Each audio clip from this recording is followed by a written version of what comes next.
Hi, I'm Jim Meggs, Editor-in-Chief of Popular Mechanics, and I want to show you our new iPad app today.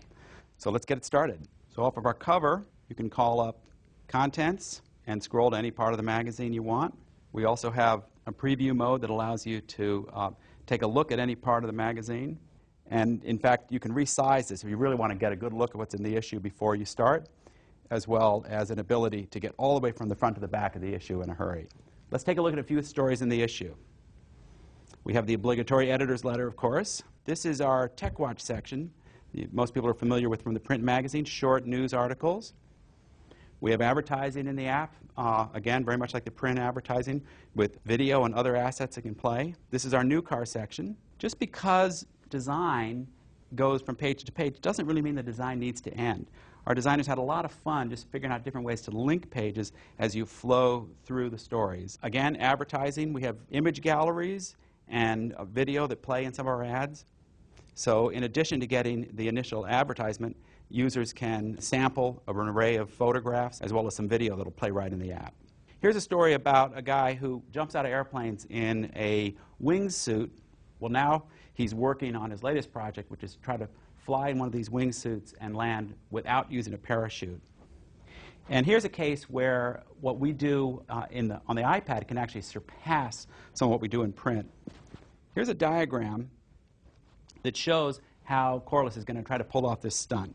He's going to jump out of a helicopter over Las Vegas, and this is a 3D animation of an illustration, actually the very same illustration that we used for our print version of the story.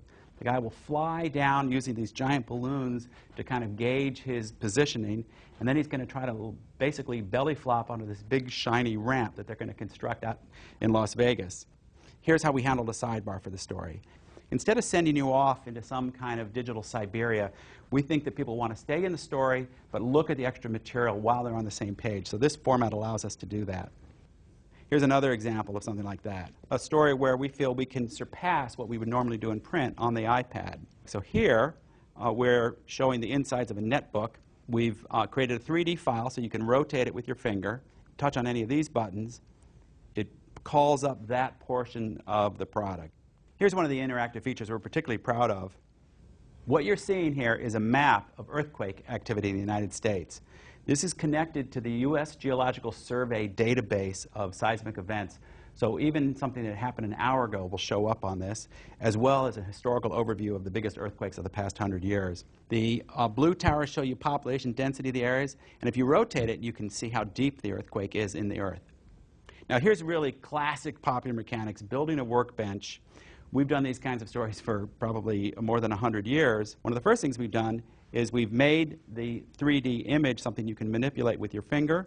You can expand it, you can turn it around, you can see it from behind. We've also created an animation that shows you the sequence with which the project gets put together. And when you're ready to head to the hardware store and buy the whole thing, we can also give you a materials list, which basically is your whole shopping list to build the project. Of course, it wouldn't be the iPad if we didn't give you all kinds of functionality over your content. So by tapping up the nav bar, we can give you a share function. You can bookmark things. We even have a news feed that will be updated daily. So that's our app. We'll be out later this year with a monthly edition of Popular Mechanics. In the meantime, let us know what you think.